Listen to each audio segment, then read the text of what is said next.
Assalamualaikum warahmatullahi wabarakatuh. Alhamdulillah.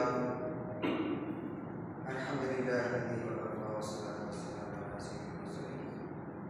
Ala alihi at-tahirin wa ashabihi al-majidin ajma'in.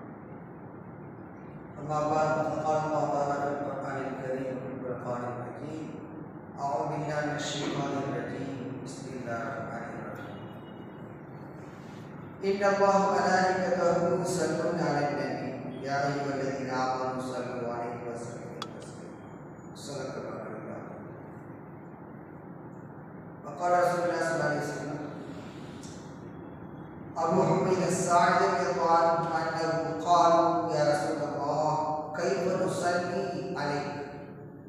Qala Rasulullah sallallahu alaihi wasallam qulu Allahumma salli ala Muhammad wa azwajihi wa كما صليت على آل إبراهيم وبارك على محمد وأزواجه وذريته كما باركت على آل إبراهيم إنك حميد مجيد. صدق رسول الله رب اشرح لي صدري ويسر لي أمري واحلل عقدة من لساني يفقهوا قولي. سبحانك لا علم لنا إلا ما علمتنا إنك أنت العليم الحكيم. இவ்வுலகை படைத்து பரிமாணித்துக் கொண்டிருக்கின்ற பேரிறைவன் அல்லாஹ் ஒருவனுக்கு புகழை கூறினார். இவ்வுலக மக்கள் அனைவருக்கும் வழிகாட்டியாக வந்த நபி ஸல்லல்லாஹு அலைஹி வஸல்லம் அவர்கள் பின்பற்றிய சஹாபாக்கள் தாபீன்கள் மற்றும் இங்கே குழுமி இருக்கின்ற நம் அனைவர் மீதும் அல்லாஹ்வுடைய கணிதமுறை இஸ்லாம் பெரியவருடைய சகோதரர்கள் அனைவருக்கும் சலாம் தெரிவித்துள்ளேன். அஸ்ஸலாமு அலைக்கும் வரஹ்மத்துல்லாஹி வபரகாத்துஹு. கணிதமுறைய இஸ்லாம் பெரியவருடைய சகோதரர்கள் நபி ஸல்லல்லாஹு அலைஹி வஸல்லம் அவர்களை புகழ்ந்து அவர்களை மேன்மைப்படுத்துவதற்கு ஒவ்வொரு முஸ்லிம் மீது கடன். மேன்மைப்படுத்துவது ஒவ்வொரு முஸ்லிம் மீது கடன். அதை நாம் எவ்வாறு செய்ய வேண்டும் என்பதற்கான வழிகாட்டுதலை நபி ஸல்லல்லாஹு அலைஹி வஸல்லம் நமக்கு சொல்லி தந்திருக்கிறார். எவ்வாறு நபி ஸல்லல்லாஹு அலைஹி வஸல்லம் மேன்மைப்படுத்த வேண்டும், எவ்வாறு அவர்களை புகழ வேண்டும் என்பது குறித்து நபி ஸல்லல்லாஹு அலைஹி வஸல்லம் நமக்கு தெளிவாக வழிகாட்டியிருக்கிறார். அந்த முறைப்படி நாம் செய்கின்ற போது அதற்கு நமக்கு நன்மைகள் கிடைக்கும் என்பதிலே நாம் உறுதியாக சொல்ல வேண்டும். நாம் அதுக்கு நன்மை கிடைக்கும் அப்படின்றது உறுதியாக சொல்ல வேண்டும். திருமறை குர்ஆனிலே அல்லாஹ் சொல்கிறார், இன்னல்லாஹ வ மலாயிகத்தஹு யுஸல்லூன அலன் நபி. நிச்சயமாக அல்லாஹ் அவருடைய வானவர்கள் நபி மீது ஸலவாத் சொல்கிறார்கள். யா அய்யுஹல்லதீன ஆமனூ ஈமான் கொண்டோரே ஸல்லு அலைஹி வ ஸல்லிமு சலாம் நீங்கள் சலாவாத்து சொல்லுங்கள், வசல்லிமு தஸ்லீமா சலாம் சொல்லுங்கள் என்று இறை நம்பிக்கை கொண்ட மூமின்களை அழைத்து அல்லாஹ் சொல்கிறார். யா அய்யுஹல்லதீன ஆமனூ என்று அழைக்கிறார். ஈமான் கொண்டவர்களே சல்லு சலாவாத்து சொல்லுங்கள், வசல்லிமு தஸ்லீமா சலாம் சொல்லுங்கள் என்று அல்லாஹ் அழைக்கிறார். இப்போ மூமின்களை அழைத்து அல்லாஹ் சொல்லக்கூடிய செய்தி சலாவாத்து சலாம் வேண்டும். இப்ப இந்த வசனம் அருளப்பட்டதன் பிறகு சஹாபாக்கள் கேட்கிறாங்க, ரசூலுல்லாஹ் உங்கள் மீது சலாம் சொல்வது எங்களுக்கு தெரியும், அஸ்ஸலாமு அலைக்கும் யா ரசூலுல்லாஹ் அப்படின்னு நாங்கள் சொல்லுவோம். இந்த மாதிரி சலாம் சொல்வது எங்களுக்கு தெரியும். ஆனால் சலவாத் சொல்வது எவ்வாறு, அருள் பைத்தின் மீது எவ்வாறு நாங்கள் சலவாத் சொல்வோம்? அருள் பைத் நபி ஸல்லல்லாஹு அலைஹி வஸல்லம் குடும்பத்தார் அவர்கள் மீது நாங்கள் எப்படி சலவாத் சொல்வோம் என்று கேட்டபோது நபி ஸல்லல்லாஹு அலைஹி வஸல்லம் சொன்னாங்க, கூலு அல்லாஹும்ம ஸல்லி அலா முஹம்மத் வ அலா ஆலி முஹம்மத் கமா ஸல்லைத அலா இப்ராஹீம வ அலா ஆலி இப்ராஹீம் இன்னக ஹமீதும் மஜீத். அதாவது முஹம்மது நபி ஸல்லல்லாஹு அலைஹி வஸல்லம் அவர்கள் மீதும் அவருடைய குடும்பத்தார் மீதும் இறைவா நீ ஸலவாத் சொல்வாயா, கமா ஸல்லைத அலா இப்ராஹீம் வ அலா ஆலி இப்ராஹீம் இப்ராஹிம் மீதும் இப்ராஹிமுடைய குடும்பத்தார் மீதும் நீ ஸலவாத் சொன்னதை போல, ஸலவாத்னா அருள் செய்ததை போல முஹம்மது நபிக்கும் அவருடைய குடும்பத்தாருக்கும் நீ அருள் செய்வாயாக என்று நபி ஸல்லல்லாஹு அலைஹி வஸல்லம் இந்த துஆவை அந்த ஸலவாத்தை நமக்கு சொல்லி தருகிறார். இன்னக ஹமீதும் மஜீத். அல்லாஹ் பாரிக் அலா முஹம்மதின் வ அலா ஆலி முஹம்மதின் கமா பாரக்த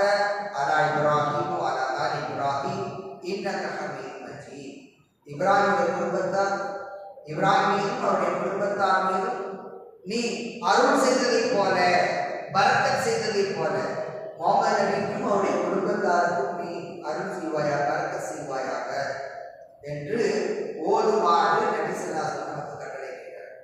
அப்ப இந்த ஸலவாத்து தான் நபி ஸல்லல்லாஹு அலைஹி வஸல்லம் புகழை சேர்க்கிறது. அவர்களுக்கு பரக்கத் செய்யுமாறு, அருள் செய்யுமாறு நாம் வேண்டுகிறோம், அல்லாஹ்விடத்தில் நாம் வேண்டுகிறோம். அப்படிப்பட்ட ஒரு ஸலவாத்தை நபி ஸல்லல்லாஹு அலைஹி வஸல்லம் நமக்கு சொல்லி தந்திருக்கிறார். இது போக வேறொரு முறையிலேயே நபி ஸல்லல்லாஹு அலைஹி வஸல்லம் சொல்லிட்டார், புகாரில பதிவு செய்யப்பட்டிருக்கு. அப்ப சஹாபாக்கள் கேட்கிறாங்க, யா ரசூலல்லாஹ், எப்படி நாங்கள் ஸலவாத் சொல்வது அப்படின்னு கேட்டபோது, அப்போது கூலு அல்லாஹும்ம ஸல்லி அலா முஹம்மது வ அஸ்வாஜிஹி வ துர்ரிய்யதி அப்படின்னு அந்த வார்த்தையை தனிப்பட்ட முறையிலே நபி ஸல்லல்லாஹு அலைஹி வஸல்லம் நபி ஸல்லல்லாஹு அலைஹி வஸல்லம் மீதும் அவருடைய மனைவிமார்கள் மீதும் அவருடைய துர்ரியத் அவருடைய சந்ததிகள் மீதும் நீ அருள் புரிவாயாக. கமா ஸல்லைத அலா இப்ராஹிமுடைய குடும்பத்தாருக்கு நீ அருள் செய்ததை போல முஹம்மது நபி ஸல்லல்லாஹு அலைஹி வஸல்லம் அவருடைய மனைவியருக்கும் அவருடைய சந்ததிகளுக்கும் அருள் புரிவாயாக என்று ஸலவாத் ஓதுமாறு நபி ஸல்லல்லாஹு அலைஹி வஸல்லம் கற்றுத்தந்திருக்கிறார்.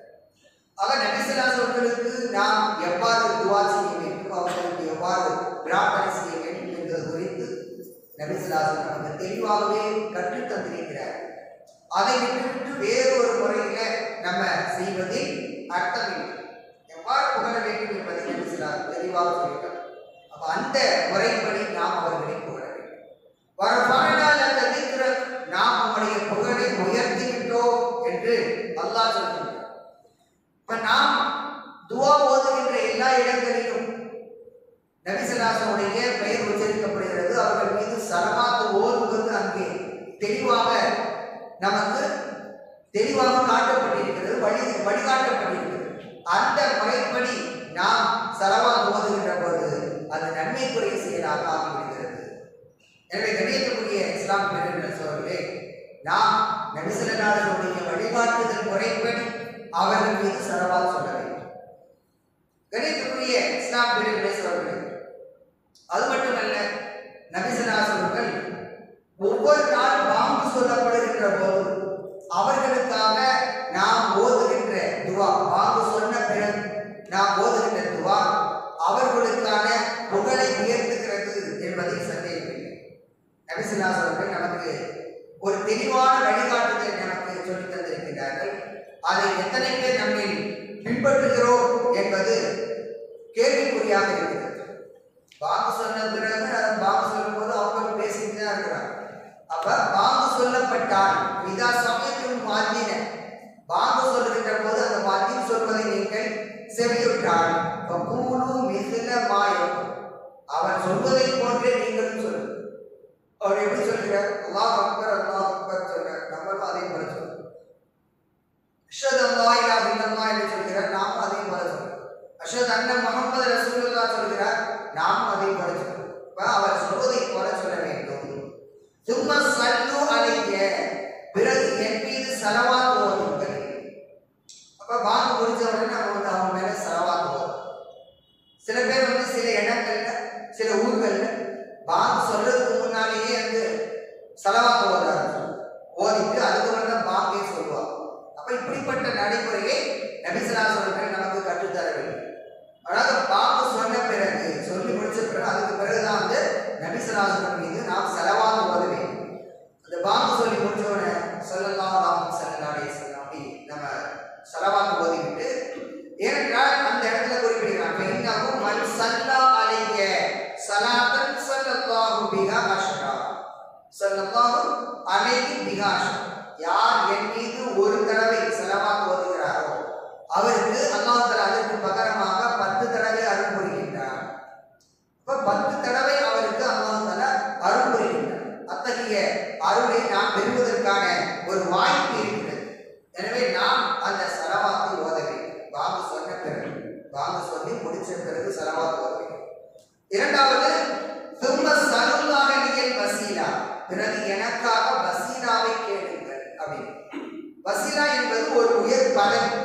ஃபைன்னஹா மன்சிலத்துன் ஃபில் ஜன்னah, அது சொர்க்கத்தில் உள்ள ஒரு உயர் பதவி.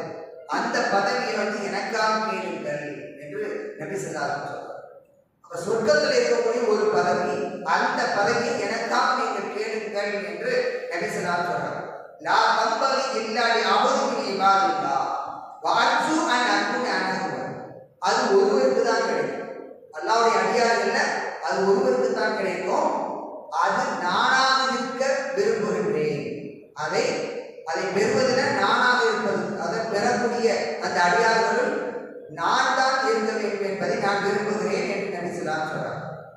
அதன் பிறகு அதை கேட்கக்கூடிய நமக்கு நபி ஸல்லல்லாஹு அலைஹி வஸல்லம் ஒரு வாக்குறுதி கொடுக்கிறார்.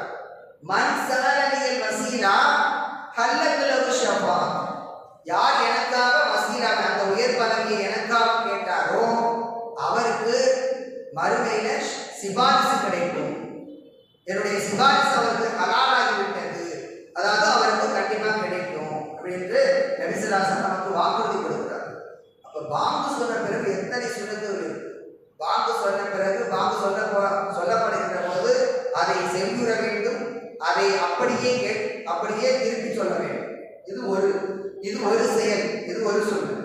இரண்டாவது, அவர்கள் மீது ஸலவாத் ஓத வேண்டும். அதன் பிறகு துவா, அவர்களுக்காக துவா ஓதுவது, அதாவது வசீலாவை கேட்பது. அந்த வசீலாவை எவ்வாறு கேட்க வேண்டும் என்று அடுத்த ஒரு ஹதீஸ்ல பதிவு செய்யப்பட்டிருக்கு. புகாரில பதிவு செய்யப்படக்கூடிய ஒரு ஹதீஸ், மன் கால ஹீன யஸ்மஉ நிதா, பாங்கு சொல்வதை கேட்கின்ற போது யார் இவ்வாறு சொல்கின்றாரோ, அதாவது அல்லாஹும்ம ரப்ப ஹாதிஹி தாவத்தி தாமா வஸ்ஸலாத்தில் காயிமா ஆதி முஹம்மதின் வஸீலா வல் ஃபதீலா வபஅத்ஹு மகாமன் மஹ்மூதன் அல்லதி வஅத் என்று யார் சொல்கின்றாரோ ஹல்லத் லஹு ஷஃபாஅத்தி யௌமல் கியாமah, அவருக்கு நாளை மறுமையில என்னுடைய பரிந்துரை கண்டிப்பாக கிடைக்கும், ஹலாலாகிவிட்டது என்று சொல்கிறார். அப்ப இந்த துவாவை நாம் ஓதுவது, இந்த துவாவில தான் அந்த இது இருக்கு, வசீலா என்பதும் அதுல இருக்கு. அப்ப இந்த துவாவை நாம் ஓதுவதன் காரணமாக நபி ஸல்லல்லாஹு அலைஹி வஸல்லம் அவர்களுக்காக வசீலா தேடுகிறோம், அவர்கள் மீது நம்ம ஸலவாத் ஓதுகின்றோம், அவர்களை அந்த உயர் பதவியில நாளை மறுமையில எழுப்பப்பட வேண்டும் என்று அவர்களை நாம் புகழ்ந்து அல்லாஹ்வுக்காக அல்லாஹ்ட்ட கேட்கிறோம். அப்ப இவ்வளவு நன்மைகளை கொண்ட இந்த சுன்னத்தை எத்தனை பேர் செய்கிறார்? அவர்கள் மேல நாங்க அன்பு வச்சிருக்கிறோம், அவங்க மேல மஹப்பத் வச்சிருக்கிறோம் என்று சொல்லக்கூடியவர்கள் எத்தனை பேர் இந்த சுன்னத்தை நிறைவேற்றுகிறார்கள் என்பதை கவனிக்க. எனவே கண்ணியத்துக்குரிய இஸ்லாம் பெரியவர்களே, ஒவ்வொரு நாளும் நாம் 5 நேரம் இதை கேட்பதற்கான ஒரு நல்வாய்ப்பு இருக்கிறது. அது மட்டும் இல்ல, இதை கேட்பதன் காரணமாக நாளை மறுமையில நபி ஸல்லல்லாஹு அலைஹி வஸல்லம் ஷஃபாத் பரிந்துரை நமக்கு கிடைக்கும் என்பது உறுதி என்று அவங்க நபி ஸல்லல்லாஹு அலைஹி வஸல்லம் நமக்கு வாக்குறுதி கொடுத்துட்டார். யாரெல்லாம் எனக்கு இந்த வசீலாவை கேட்கின்றார்களோ அவர்களுக்கு என்னுடைய பரிந்துரை கட்டாயம் கிடைக்கும் என்று சொல்கிறார். எனவே கண்ணியத்துக்குரிய இஸ்லாம் பெரியவர்களே, நபி ஸல்லல்லாஹு அலைஹி வஸல்லம் மீது மஹப்பத் கொண்டிருக்கிற நாம் அவர்கள் காட்டி தராத வழிமுறைகளில் அவர்களை புகழ்வதை விட, அவர்களை உயர்த்துவதை விட, அவர்கள் காட்டி தந்த துவாக்களை, காட்டி தந்த சுன்னத்துகளை நாம் பேணுகின்ற போதுதான் நமக்கு நாளை மறுமையிலே வெற்றி கிடைக்கும் என்பதை நாம் கவனத்தில் கொள்ள வேண்டும். அதுதான் உறுதிமிக்க வெற்றி என்பதையும் நாம் கவனத்தில் கொள்ள வேண்டும். கணித்திற்குரிய இஸ்லாம் பெரியவர்களே, இது குறித்து திருமறை குர்ஆனிலே அந்த வசீலா, அதாவது உயர்ந்த இடத்துல எழுப்புவேன் அப்படிங்கிற அந்த செய்தி குறித்து திருமறை குர்ஆனிலே ஒரு வசனம் பதிவு செய்யப்பட்டிருக்கிறது. வமினல்லைலி ஃபதஹஜ்ஜத் பிஹி நாஃபிலத்தன் லக் அஸா அன் யபஅஸக ரப்புக மகாமன் மஹ்மூதா. நபியே, நீங்கள் இரவு நேரத்துல எழுந்து தஹஜ்ஜத் சொல்லுங்கள், அது உங்களுக்கு நஃபிலாக ஆக்கப்பட்டிருக்கிறது. இப்படி செய்வதன் காரணமாக அஸா அன் யபஅஸக ரப்புக மகாமன் மஹ்மூதா, உயரிய புகழுக்குரிய இடத்திலே அல்லாஹ் உம்மை எழுப்புவான். இப்படி செய்வதன் காரணமாக புகழுக்குரிய இடத்துல உம்மை எழுப்புவான் என்று அல்லாஹ் தஆலா திருமறை குர்ஆனிலே பதிவு செய்கின்றார். ஆக நபி ஸல்லல்லாஹு அலைஹி வஸல்லம் உயரிய இடத்தை கொடுத்திருக்கிறார். நாளை மறுமையில உயரிய இடத்தில் அவர்களை எழுப்புவான். இந்த மகாமன் மஹ்மூத், உயரிய இடம் அப்படிங்கிறது என்ன அப்படின்னு பார்க்கின்ற போது அதுல பல்வேறு செய்திகள் இருக்கின்றன. அதுல மிக முக்கியமாக மற்றவர்களுக்கெல்லாம் சிபாரிசு செய்யக்கூடிய உரிமை வழங்கப்படுவதற்கு முன்பாக நபி ஸல்லல்லாஹு அலைஹி வஸல்லம் அவர்களுக்கு தான் அது முதலாக வழங்கப்படும். அத்தகைய உயரிய இடம்தான் அங்க மகாமல் மஹ்மூத் என்று அல்லாஹ் தஆலா சொல்லியிருக்கிறான் என்று தப்சீரிலே நமக்கு அறிவியல் பெருமக்கள் நமக்கு விளக்கம் சொல்கிறார். ஆக நபி ஸல்லல்லாஹு அலைஹி வஸல்லம் இந்த உலகத்திலே எவ்வாறு உயர்வாக வைத்திருக்கிறார், நாளை மறுமையில அதை விட உயர்வாக வைப்பான் என்பதிலே எந்தவித சந்தேகம் இல்லை. அத்தகைய வாக்குறுதிகளை அல்லாஹ் தஆலா கொடுத்திருக்கிறார். அது மட்டுமல்ல, நபி ஸல்லல்லாஹு அலைஹி வஸல்லம் மீது ஸலவாத் ஓதுவதற்கான வழிமுறையை அவர்கள் காட்டி தந்திருக்கிறார்கள். நாம் ஒரு தடவை அவர்கள் மீது ஸலவாத் சொல்வதன் காரணமாக 10 தடவை அல்லாஹ் தஆலா நமக்கு அருள் புரிகின்றார். அல்லாஹ் அவர்கள் மீது ஸலவாத் சொல்வானாக, அருள் புரிவானாக அப்படின்னு நம்ம சொல்றோம். அப்ப அதன் காரணமாக அல்லாஹ் தஆலா உங்களுக்கு 10 முறை அருள் புரிகிறான் என்று நபி ஸல்லல்லாஹு அலைஹி வஸல்லம் சொல்றாங்க. மன் ஸல்லா அலைஹி ஸலாத்தன் வாஹிதா ஸல்லல்லாஹு அலைஹி அஷ்ர ஸலவாத் வ குத்தத் அன்ஹு அஷ்ரு ஹதியாத். 10 தடவை அருள் புரிவது மட்டுமல்ல, 10 பாவங்கள் அழிக்கப்படுகின்றன. நாம் செய்த 10 பாவங்கள் அழிக்கப்படுகின்றன. ஒரு ருஃபியத் லஹு அஷ்ரு தரஜாத், 10 தரஜாக்கள் அவருக்கு உயர்த்தப்படுகின்றன என்று நபி ஸல்லல்லாஹு அலைஹி வஸல்லம் சொல்லக்கூடிய செய்தி அன்-நஸை என்ற நூலிலே பதிவு செய்யப்பட்டிருக்கிறது. ஆக நபி ஸல்லல்லாஹு அலைஹி வஸல்லம் மீது ஸலவாத் சொல்வதன் காரணமாக எவ்வளவு நன்மைகள் கிடைக்கின்றன என்பதை நாம் எண்ணி பார்க்க வேண்டும். அது மட்டுமல்ல, நபி ஸல்லல்லாஹு அலைஹி வஸல்லம் மீது எப்போது அதிகமாக ஸலவாத் சொல்ல வேண்டும் என்பதையும் நபி அவர்களே நமக்கு வழிகாட்டி இருக்கின்றார்கள். அதுல அது குறித்த செய்தியை சொல்கின்ற போது அபூதாவூத் என்ற நூலிலே பதிவு செய்யப்பட்டிருக்கிறது. நபி ஸல்லல்லாஹு அலைஹி வஸல்லம் சொல்றாங்க, உங்களுடைய நாட்களிலேயே சிறந்த நாள் வெள்ளிக்கிழமை என்றால் அந்த நாள்ல தான் ஆதம் அலைஹிஸ்ஸலாம் அவர்கள் படைக்கப்பட்டார்கள். அந்த நாள்ல தான் அவர்கள் கைப்பற்றப்பட்டார்கள். அதாவது அன்றுதான் வஃபாத். வஃபீல் நஃபத் ஃபீ நஃபத் ஃபீ ஸாஃபத். அன்றைய நாளில் தான் சூர் ஊதப்படும், அன்றைய நாளில் தான் தண்டனை. இப்படி எல்லாத்தையும் சொல்லிட்டு வஃபீரு அலைய மினஸ் ஸலாமி. எனவே அன்றைய நாளில் என் மீது அதிகமாக ஸலவாத் ஓது, என் மீது அதிகமாக ஸலவாத் ஓதுங்கள் என்றால் இன்ன ஸலாத்தக்கும் மஅரூதத்துன் அலைய. நிச்சயமாக நீங்கள் சொல்லக்கூடிய அந்த ஸலவாத் என்னிடம் எடுத்து காட்டப்படுகிறது. இன்னார் இன்ன நபர் உங்கள் மீது ஸலவாத் சொல்லியிருக்கிறார், இன்ன நபர் உங்கள் மீது ஸலவாத் சொல்லியிருக்கார், ஸலாத் சொல்லியிருக்கார் அப்படின்னு சொல்லி அது அவர்களுக்கு எடுத்து காட்டப்படுகிறது. அதாவது மற்றவர்களுக்கு உதாரணமா நம்ம கபஸ்தான் போய் தான் அங்க உள்ளவர்களுக்கு சலாம் சொல்ல முடியும். நம்முடைய பெற்றோர் அங்க அடக்கம் செய்யப்பட்டிருக்காங்கன்னு சொன்னா அங்க போய் தான் சலாம் சொல்ல முடியும். ஆனால் நபி ஸல்லல்லாஹு அலைஹி வஸல்லம் அவர்களுக்கு நாம் எங்கிருந்து வேணாலும் சலாம் சொல்லலாம், ஸலவாத் சொல்லலாம். ஏனென்றால் இந்த பூமியில அதிகமான மலக்குகள் சுற்றி கொண்டே இருக்கிறார். அவர்களுடைய வேலையே இதுதான். யாரெல்லாம் நபி ஸல்லல்லாஹு அலைஹி வஸல்லம் மீது ஸலவாத் சொல்கின்றார்களோ, சலாம் சொல்கின்றார்களோ, அதையெல்லாம் கொண்டு போய் சமர்ப்பிப்பது. இன்னார் உங்கள் மீது சலாம் சொன்னாங்க, இன்னார் ஸலவாத் சொன்னாங்க அப்படின்னு சொல்லி கொண்டு போய் அங்கே சமர்ப்பிப்பது தான் அவருடைய வேலை. அதற்காகவே அல்லாஹ் தஆலா குறிப்பிட்ட வானவர்களை வைத்திருக்கிறார். இப்படி உங்களுடைய ஸலவாத் எனக்கு எடுத்து காட்டப்படுகிறது அப்படின்னு சொன்ன உடனே சஹாபாக்கள் கேட்டாங்க, யார சொல்லலாம் கைப்பத்து உறவு சலாமுன அலைக்க வகத் அழித்த. அதாவது எல்லாருமே மண்ணுக்குள் புதைக்கப்பட்ட பிறகு எல்லாமே மண்ணோடு மண்ணாகி போயிடுவாங்க. அவங்க அரிக்கப்பட்டு புழுக்களால் அரிக்கப்பட்டு எல்லாமே அவங்களுடைய உடல் சிதைந்து போயிடும். அப்படி இருக்கும்போது உங்களுக்கு எப்படி எங்க ஸலவாத் எடுத்து காண்பிக்கப்படுகிறது அப்படின்னு ஒரு சந்தேகத்தை கேட்டாங்க. அப்போது நபி ஸல்லல்லாஹு அலைஹி வஸல்லம் சொன்னாங்க, இன்னல்லாஹ அஸ்ஸ வஜல் ஹர்ரம அலல் அர்தி அஜ்சாதல் அன்பியா. அதாவது பூமிக்கு நபிமாருடைய உடலை அல்லாஹ் ஹராமாக்கி விட்டார். அதாவது பூமி இந்த மண் சாப்பிடக்கூடாது, நபிமாருடைய உடலை சிதைக்க கூடாது, அவங்களுடைய உடல் அப்படியே தான் அப்படின்னு சொல்லி அல்லாஹ் தஆலா இந்த பூமிக்கு மண்ணுக்கு அல்லாஹ் தஆலா கட்டளையிட்டு விட்டான் என்று நபி ஸல்லல்லாஹு அலைஹி வஸல்லம் சொல்கிறார். அபூதாவூத் என்ற நூலில் பதிவு செய்யப்பட்டது. ஆக நம்முடைய ஸலவாத் கொண்டு போய் சமர்ப்பிக்கப்படுகிறது. இதனால்தான் நபி ஸல்லல்லாஹு அலைஹி வஸல்லம் அதாவது வாழும் நபி அப்படின்னு சொல்லி சொல்வதற்கான காரணம் என்னன்னு சொன்னா, இந்த உலகத்துல உள்ள எல்லாரும் ஒவ்வொரு நேரமும் சொல்லிக்கிட்டே இருக்கிறாங்க, ஸலவாத் சொல்றாங்க, சலாம் சொல்லிக்கொண்டே இருக்கிறாங்க. அதெல்லாம் அவங்களுக்கு எடுத்து காட்டப்படுகிறது. அதனால அவர்கள் எப்போதுமே உயிரோடு இருக்கின்றார்கள் அப்படின்னு சொல்லி அதனால வேறு காரணம் கிடையாது. மற்றவர்களுக்கெல்லாம் அந்த குறிப்பிட்ட நேரத்தில் எப்ப சலாம் சொல்றோமோ அப்போது ரூ கொடுக்கப்படுகிறது, அவங்க பதில் சொல்றாங்க. உதாரணமா நம்ம கபர்ஸ்தான் போயிட்டு நம்முடைய பெற்றோருக்கு சலாம் சொல்றோம் அல்லது அங்க உள்ளவர்களுக்கு மொத்தமா சேர்த்து சலாம் சொல்றோம் அப்படின்னா நம்ம சொல்லுகின்ற போது அல்லாஹ் தஆலா அவர்களுக்கு ரூ கொடுக்குறோம், அவங்க பதில் சொல்றாங்க அப்படின்னு சொல்லி அந்த செய்தி பதிவு செய்யப்படுகிறது. அப்ப அந்த நேரத்துல மட்டும்தான் அவங்களுக்கு ரூ கொடுக்கப்படுது. ஆனா நபி ஸல்லல்லாஹு அலைஹி வஸல்லுக்கு உலகம் முழுக்க இருந்து எல்லோரும் ஸலவாத்தும் சலாமும் சொல்லிக்கொண்டே இருப்பதன் காரணமாக அது அவர்களுக்கு எப்போதும் எடுத்து காட்டப்பட்டு கொண்டே இருக்கிறது.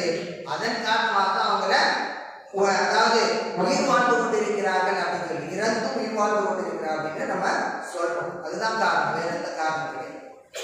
கணிதத்துக்குரிய இஸ்லாம் பெரியவர்களே, நபி ஸல்லல்லாஹு அலைஹி வஸல்லம் மீது ஸலவாத் சொல்லாதவர்களை அவர்கள் எச்சரிக்கை செய்திருக்கிறார்கள். அது ஏற்கனவே நம்ம பல தடவை கேள்விப்பட்டிருக்கிறோம்.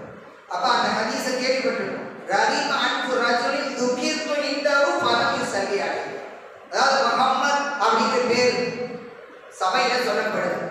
என் மேல ஸலவாத் சொல்றாங்க, முஹம்மதுங்கிற பேரை கேட்டு என் மேல ஸலவாத் சொல்லாதவன் நாசமாகட்டும் என்று சொல்கிறார்கள். அப்ப அங்கே இது ஜிப்ரீல் அலைஹிஸ்ஸலாம் அவர்கள் துஆ செய்கிறார்கள், நபி ஸல்லல்லாஹு அலைஹி வஸல்லம் ஆமீன் என்று சொல்கிறார்கள். அப்ப நபி ஸல்லல்லாஹு அலைஹி வஸல்லம் மீது ஸலவாத் சொல்லாதவருக்கு நாசம் உண்டாகட்டும் என்று சொல்கிறார்கள். அந்த அளவிற்கு எச்சரிக்கை செய்கிறார்கள். எனவே கணிதத்துக்குரிய இஸ்லாம் பெரியவர்களே, அவர்களை மேன்மைப்படுத்தும் முகமாக அல்லாஹ் தஆலாவே அவருடைய புகழை விசாலமாக ஆக்கியிருக்கிறார். எப்போதும் அவர்கள் மீது ஸலவாத்தும் சலாமும் சொல்லும் விதமாக அல்லாஹ் தஆலா இந்த புனிவான் மக்களை அமைத்திருக்கிறார். அதனால்தான் நாம் நம்முடைய தொழுகைக்குள்ளேயே அந்த ஸலவாத்து சலாம் இரண்டுமே இடம்பெறுகிறது. நம்ம ஓதக்கூடிய அத்தஹியாத்து அதுல சலாம் இடம்பெறுகிறது. அதன் பிறகு ஸலவாத் ஓதுகிறோம், அதுலயும் முஹம்மது நபி ஸல்லல்லாஹு அலைஹி வஸல்லம் பெயர் இடம்பெறுகிறது. அவர்களுக்கு நாம் ஸலவாத் ஓதுகிறோம். ஆக இது என்றென்றும் தொடர்ந்து கொண்டே இருக்கிறது. இந்த விதத்தில் தான் அல்லாஹ் தஆலா அவர்களை கண்ணியப்படுத்தி வைத்திருக்கிறார் என்பதை நாம் பார்க்கிறோம். கணிதத்துக்குரிய இஸ்லாம் பெரியவர்களே, அப்ப இந்த சலாம் சொல்வதை நபி ஸல்லல்லாஹு அலைஹி வஸல்லம் மீது நம்ம எப்படி சொல்றோம், எங்க சலாம் சொல்றோம்? அத்தஹியாத் ஓதும் போது சொல்றோம், அஸ்ஸலாமு அலைக்க அய்யுஹன் நபி அப்படி சொல்றோம்ல, அதுதான் சலாம். நபி ஸல்லல்லாஹு அலைஹி வஸல்லம் மீது நம்ம சலாம் சொல்றோம். அதன் பிறகு அவர்கள் மீது சலாம் சொல்வதற்கான வாய்ப்பு பள்ளிவாசலில் உள்ளே நுழைகின்ற போது அவங்களுக்கு சலாம் சொல்ல வேண்டும் என்று நபி ஸல்லல்லாஹு அலைஹி வஸல்லம் கற்றுத் தருகிறார்கள். இப்னு மாஜா என்ற நூலில் பதிவு செய்யப்பட்டிருக்கிறது. உதாரணமா நபி ஸல்லல்லாஹு அலைஹி வஸல்லுக்கு இப்ப நம்மள யாராவது இறந்துட்டாங்க, கபர்ல அடக்கம் பண்ணிடுறோம், நம்ம அவங்களுக்கு நேரா போய் சலாம் சொல்றோம், நேரடியா போய் தான் சொல்ல முடியும். ஆனா நபி ஸல்லல்லாஹு அலைஹி வஸல்லுக்கு சலாம் சொல்வதற்கு நேரா போகணும்னு சொன்னா ஏழைகளுக்கு முடியாது. பணக்காரர்கள் போய் நேரடியா அங்க மதீனாவுல போயிட்டு அவருடைய ரௌதா ஷரீஃப் முன்னால சலாம் சொல்லிடணும். அஸ்ஸலாமு அலைக்கும் யா ரசூலல்லாஹ் சொல்றதுக்கு வாய்ப்பு. ஏழைகள் அங்க போக முடியாது. அப்ப அதுக்காக தான் அந்த சலாம் சொல்வதை அல்லாஹ் தஆலா பரவலாக வைத்திருக்கிறார். எங்கிருந்து வேண்டுமானாலும் சொல்லலாம், அதை மலக்குகள் கொண்டு போய் சேர்த்து விடுவார். அப்ப அதே போல இந்த மஸ்ஜிதுக்குள்ள நுழைகின்ற போது சலாம் சொல்வதற்கான ஒரு வாய்ப்பை நபி ஸல்லல்லாஹு அலைஹி வஸல்லம் நமக்கு சொல்லித் தருகிறார். இதா தஹல அஹதுக்குல் மஸ்ஜித ஃபல்யுஸல்லிம் அலா நபி ஸல்லல்லாஹு அலைஹி வஸல்லம். உங்களில் ஒருவர் மஸ்ஜிதுக்குள்ள நுழைந்தால் நபி மீது சலாம் சொல்லட்டும். அதாவது அஸ்ஸலாமு அலைக்கும் யா ரசூலல்லாஹ் அப்படின்னு சொல்லிக்கொண்டே உள்ள வரணும். அப்படி சொல்லிக்கொண்டே வல்யகுல் அல்லாஹ் மஃதலி அபுவாப ரஹ்மதி. அடுத்து இந்த துஆ ஓதணும். இறைவா, எனக்கு உன்னுடைய ரஹ்மத்துடைய வாசல்களை திறந்து விடுவாயாக. அல்லாஹ் மஃதலி அபுவாப ரஹ்மதிக அப்படிங்கிற துஆவை ஓதணும். அப்ப பள்ளிவாசலுக்குள்ள நுழைவதற்கான ஒழுக்கத்தை நபி ஸல்லல்லாஹு அலைஹி வஸல்லம் நமக்கு சொல்லித் தருகிறார். உள்ள நுழைகின்ற போது சலாம் சொல்லிவிட வேண்டும். அஸ்ஸலாமு அலைக்கும் யா ரசூலல்லாஹ் சொல்லிட்டு அதன் பிறகு அந்த துஆவை ஓத வேண்டும். அல்லாஹ் மஃதலி அபுவாப ரஹ்மதிக அப்படிங்கிற துஆவை ஓத வேண்டும். வைதா ஹரஜ வெளியேறினான், வெளியே போறோம், தொழுது முடிச்சுட்டு எல்லாம் முடிச்சுட்டு வெளியில போகின்ற போதும் ஃபல்யுஸல்லிம் அலா நபி ஸல்லல்லாஹு அலைஹி வஸல்லம் வல்யகுல் அல்லாஹ் மாஸின்னி மினஷ் ஷைத்தானிர் ரஜீம். வெளியில போகின்ற போதும் அஸ்ஸலாமு அலைக்கும் யா ரசூலல்லாஹ் சொல்லிட்டு வெளியில போயிட்டு போகின்ற போது இறைவா, எடுத்தறியப்பட்ட அந்த ஷைத்தானிலிருந்து என்னை பாதுகாப்பாயாக அப்படின்னு துஆ ஓதுவோம். எதுனா மஸ்ஜிதுக்குள்ள இருக்கின்ற போது நம்ம நல்ல அமல் செய்யறோம், தொழுகிறோம், திக்ர் செய்யறோம், எல்லாமே செய்யறோம். வெளியில போனோம்னா மீண்டும் நம்ம தவறுகள் செய்ய ஆரம்பிச்சிடும், பாவங்கள் செய்ய தொடங்கிறோம். அப்ப ஷைத்தான் தான் இதற்கு காரணம். எனவே ஷைத்தானிடமிருந்து என்னை பாதுகாப்பாயாக அப்படின்னு சொல்லி அந்த துவாவை நாம் ஓதிக்கொள்ளும். இப்னு மாஜா என்ற நூலில் பதிவு செய்யப்பட்ட ஒரு ஹதீஸ். கணித்துக்குரிய இஸ்லாம் பெரியவர்களே சகோதரர்களே, எப்படி நபி ஸல்லல்லாஹு அலைஹி வஸல்லம் மீது சலாம் சொல்ல வேண்டும், ஸலவாத் ஓத வேண்டும் என்பதையெல்லாம் நபி ஸல்லல்லாஹு அலைஹி வஸல்லம் நமக்கு தெளிவாக கற்றுத் தந்திருக்கின்ற போது அவற்றை நாம் பின்பற்றி நம்முடைய அன்றாட வாழ்க்கையிலே செயல்படுத்துகிற போது நாம் அவர்களுக்கு, அதாவது அவர்களை நேசிக்கக்கூடிய நல்லவர்களாக நாம் ஆகிவிடுகிறோம். அப்ப சலாம் சொல்வது ஒரு மஸ்ஜிதுக்கு 5 வேளை தொழுகைக்கு 5 தடவை வரும். அப்ப ஒரு நாளைக்கு 10 தடவை, அதாவது உள்ள வருகின்ற போது சலாம், வெளியில போகின்ற போது சலாம், அப்ப 10 தடவை சலாம் சொல்வதற்கான வாய்ப்பு நபி ஸல்லல்லாஹு அலைஹி வஸல்லம் 10 தடவை சலாம் சொல்வதற்கான வாய்ப்பு. எத்தனை பேர் செய்யறோம்? அப்ப அவர்களை நேசிப்பதற்கான வழிகாட்டுதலை நபி ஸல்லல்லாஹு அலைஹி வஸல்லம் தெளிவாக காட்டியிருக்கார். அதையெல்லாம் விட்டுட்டு வேறு விதமா அவர்களை நம்ம கொண்டாடிட்டு இருக்கிறோம். இப்படிதான் கொண்டாடணும், இதுதான் மஹப்பத்துடைய அடையாளம் அப்படின்னு சொல்லி வேறு விதமான அடையாளங்களை நம்ம காட்டிக் கொண்டிருக்கோம். சுன்னத்துகளை எத்தனை சுன்னத்துகள் வெற்றிட்டோம். எனவே கண்ணியத்துக்குரிய இஸ்லாம் பெரியவர்களே சகோதரர்களே, இது போன்று நபி ஸல்லல்லாஹு அலைஹி வஸல்லம் கற்றுக் கொடுத்த அந்த துஆக்களை நாம் ஓத வேண்டும். மற்றொரு இடத்துல வேறு துஆ சொல்லி தராங்க. இதா ஹரஜ ஃபல்யகுன் அல்லாஹ்இன்னி அஸ்அலுக மின் ஃபضلிக. வெளியே போகும்போது இப்படி ஒரு துஆவை செஞ்சுக்கங்க, இறைவா உன்னுடைய அருள்கொடையை நான் கேட்கின்றேன். அப்படி வெளியில போகும்போது அல்லாஹ்இன்னி அஸ்அலுக மின் ஃபضلிக, உன்னுடைய அருள்கொடையை, இறைவா உன்னுடைய அருள்கொடையை கேட்கிறேன். ஆக இது மாதிரி இந்த துஆக்களை நாம் ஓதிக்கொள்ள போது நபி ஸல்லல்லாஹு அலைஹி வஸல்லம் மீது சலாம் சொல்வதற்கான வாய்ப்பு ஒரு நாளைக்கு 10 தடவை கிடைக்கும். எனவே அந்த வாய்ப்பை